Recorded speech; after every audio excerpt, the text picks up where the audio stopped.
नमस्कार प्यारे बच्चों, कैसे हैं आप लोग। आशा करती हूँ आप सभी स्वस्थ और मस्त होंगे। बच्चों, आज मैं फिर आपके सामने SCERT की रीडिंग कैंपेन के अंतर्गत डेवलप की गई वर्कशीट नंबर 5 लेकर उपस्थित हूँ। ये जो वर्कशीट है ये न्यूमरेसी से रिलेटेड है, यानी कि नंबर से रिलेटेड है, मैथ से रिलेटेड है। बच्चों, जैसा कि आप सभी जानते हैं, ये जो रीडिंग कैंपेन, जो ये अभियान जो चल रहा है, इसका ये पहला सप्ताह है और इसकी हमारी थीम है फैमिली। क्या थीम है? फैमिली। और ये फर्स्ट वीक चल रहा है। तो चलिए बच्चों, शुरू करते हैं आज की वर्कशीट, जिसमें आपने सबसे पहले यहाँ अपना नाम, यहाँ सेक्शन और यहाँ पर अपनी टीचर का नाम लिखना है। तो आज हम इस थीम के अंतर्गत जो टॉपिक लेंगे वो है बिल। क्या है? बिल। बिल लिस्ट, यानी कि जो लिस्टिंग हम करते हैं उसमें जो बिल होता है उसकी जो लिस्ट बनती है, जिसमें सामान लिखा रहता है और उसकी कीमत लिखी रहती है। तो चलिए इससे संबंधित एक्टिविटी करते हैं और साथ के साथ जो हमारा कैंपेन चल रहा है, रीडिंग कैंपेन, उसको भी फॉलो करते हैं। यानी कि हमने साथ के साथ जोर जोर से, यानी कि बोल बोल के पढ़ना है।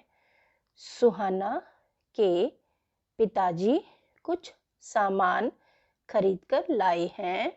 उन्होंने हिसाब चेक करने के लिए सामान का बिल सुहाना की मम्मी को दिया। सुहाना भी मम्मी के पास बैठी थी। बिल देखकर उसने सबसे अधिक कीमत और सबसे कम कीमत वाले सामान पता लगाने की कोशिश की। तो बच्चों, जैसा ये सुहाना का परिवार है, उसमें एक बिल लिस्ट जो है दिया हुआ है। इसमें ये बिल किस चीज़ से रिलेटेड है? ये सुहाना के जो फादर हैं, पिताजी हैं, वो कुछ सामान खरीद कर लेकर आए हैं, उसकी लिस्ट है। ठीक है, तो घर आके उन्होंने जो भी सामान खरीद कर लाए हैं वो चेक करने के लिए उस बिल लिस्ट को निकाला और उसकी मम्मी को दिया, ताकि वो बिल लिस्ट चेक कर ले कि सारा सामान आया है और हिसाब सही है कि नहीं। और सुहाना की मम्मी जो है वो बिल देखकर क्या करती हैं, उनमें जो सबसे अधिक और जो सबसे कम कीमत वाला सामान है उसको उसका पता लगाने की कोशिश करती हैं। ठीक है बच्चों, अब हम भी इस एक्टिविटी को फॉलो करते हैं। सबसे पहले हम बिल लिस्ट देखते हैं कि किस चीज़ की लिस्ट है, किस सामान की कितनी कीमत है इस लिस्ट में। तो सबसे पहले क्रम 1 है, जिसमें सामान है कुर्सी और कीमत है उसकी 232। दूसरी क्रम संख्या चप्पल है, सामान का नाम, और कीमत है उसकी 167। तीसरा आइटम जो है वो है फ्रॉक, जिसकी कीमत 176 है। फोर्थ आइटम है स्कूल बैग, जिसकी कीमत है 275। और फिफ्थ आइटम है शैम्पू, जिसकी कीमत 97 रुपीज़ है। सिक्स्थ आइटम बेडशीट है, जिसकी कीमत 299 है। सेवन्थ आइटम जो है वो झाड़ू है, जिसकी कीमत 102 रुपीज़ है। ठीक है बच्चों, तो ये तो थी हमारी लिस्ट। अब इस लिस्ट से संबंधित कुछ प्रश्न हमें दिए गए हैं, जिनका उत्तर हम लिस्ट देखकर निकालेंगे, ढूंढेंगे। तो सबसे पहला प्रश्न क्या दिया हुआ है? सबसे कम कीमत वाला सामान कौन सा है? तो इसके लिए हमने लिस्ट देखनी होगी। अगर आप लिस्ट देखेंगे तो सबसे कम कीमत का सामान देखने के लिए आपको ये वाला कॉलम देखना होगा। तो इस कॉलम में सबसे कम कीमत 97 रुपीज़ है, जो कि शैम्पू है। तो यहाँ पर हम क्या लिखेंगे?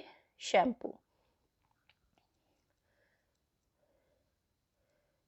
शैम्पू। ठीक है बच्चों, अब दूसरा प्रश्न है, सबसे अधिक कीमत वाला सामान कौन सा है? सबसे अधिक कीमत वाला सामान कौन सा है? तो फिर से हम कीमत देखेंगे। सबसे अधिक कीमत हमें जो है बेडशीट की लग रही है जो 299 है। ठीक है, तो हम यहाँ पर लिख देंगे दूसरे प्रश्न में के उत्तर में बेडशीट, बेड शीट। ठीक है बच्चों, अब हम तीसरे प्रश्न की ओर आते हैं। सभी वस्तुओं को उनकी बढ़ती कीमतों के अनुसार क्रम में लिखिए। बढ़ती कीमत यानी कि सबसे पहले छोटी, फिर उससे बड़ी, बड़ी, बड़ी, बड़ी, इस तरीके से हम सीढ़ी को फॉलो करेंगे, इस सीढ़ी को ऊपर जाने के लिए। ठीक है, नीचे से ऊपर की तरफ जाएंगे। तो सबसे पहले हम सामान की कीमत देखते हैं। सामान की कीमत, सबसे कम वाले सामान की कीमत है 97। तो हम क्या लिखेंगे सबसे पहले? 97। ठीक है, उसके बाद उससे अधिक कीमत है 102,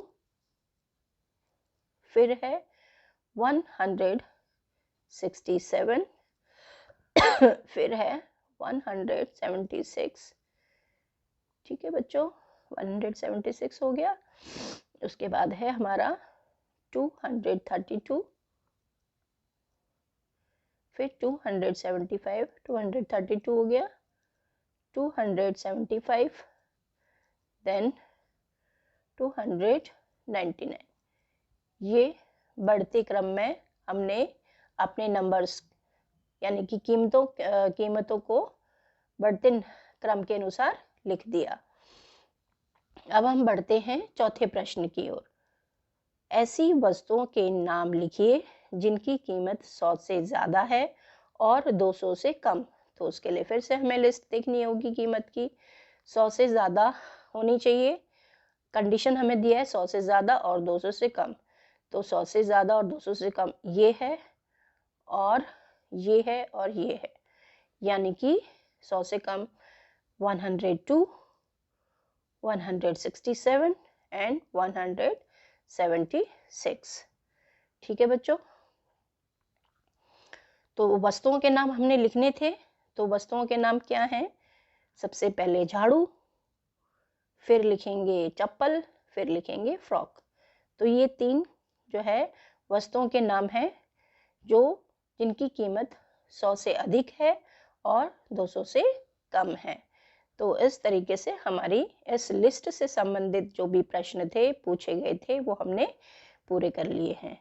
अब हम आगे देखते हैं आगे हमसे क्या पूछा गया करने के लिए। बच्चों, क्या आपने भी अपने घर पर ऐसी कोई सामान की लिस्ट देखी है? अगर हाँ, तो उसे अपनी गणित की पुस्तिका में चिपकाइए। सभी वस्तुओं की कीमतों को घटते क्रम के अनुसार लिखिए। सबसे अधिक कीमत और सबसे कम कीमत वाली वस्तुओं का पता लगाइए। तो जैसे बच्चों आपने देखा कि सुहाना के जो पिताजी हैं उन्होंने बिल लिस्ट जो है वो दिखाई उसकी मम्मी को। ऐसे ही आपके घर में भी जब राशन खरीदने महीने का या 15 दिन का जो भी राशन खरीदने जाते हैं या सब्जी खरीदने जाते हैं या कुछ और भी सामान खरीदने जाते हैं, तो उसकी बिल लिस्ट आपके पास आती होगी, आपके पेरेंट्स के पास आती होगी। आप उनसे उसको मांगिए और उसे फिर आप देखिए कि किस तरीके की वो लिस्ट है, उसमें कौन कौन सी वस्तुओं के नाम हैं और क्या उनकी कीमतें हैं। जैसे ऊपर जो बिल लिस्ट दी गई थी उसकी कीमतों को हमने बढ़ते क्रम में लिखा था। इसमें आपने क्या करना है, सभी वस्तुओं की कीमतों को घटते क्रम के अनुसार लिखना है। ठीक है, और इसमें ये पता लगाने की कोशिश कीजिए कि किस वस्तु की सबसे अधिक कीमत है और किस वस्तु की सबसे कम कीमत है। ठीक है बच्चों, अब हमारे पास अभिभावकों के लिए सुझाव है। बच्चों से घरेलू बजट बनाने की आवश्यकता और महत्व के बारे में बातचीत कीजिए। तो हमें अपने बच्चों को घर के बजट जो हम बनाते हैं, घर का बजट बनाते हैं कि कितनी हमारी आय है और कितना हमने बचाना है, क्या क्या हमारे खर्चे हैं, है ना। तो वो हमने अपने बच्चों के साथ भी डिस्कस करना है। बच्चों को थोड़ा सा आइडिया देना है कि कितनी फ़ीस में पैसे जाते हैं बच्चों की, कितनी उनकी यूनिफॉर्म में जाते हैं, कितने घर खर्च में हमारा जाता है। तो इस तरीके से बच्चों को बजट का, जब घरेलू बजट का आइडिया होगा तभी वो आगे भी इसके बारे में सोच सकते हैं। तो बच्चों, इस तरीके से हमारी ये वर्कशीट समाप्त होती है। आशा करती हूँ आपको ये समझ आई होगी। आगे की वर्कशीट में हम दोबारा मिलेंगे। तब तक के लिए आप स्वस्थ रहें, खुश रहें, मस्त रहें। धन्यवाद।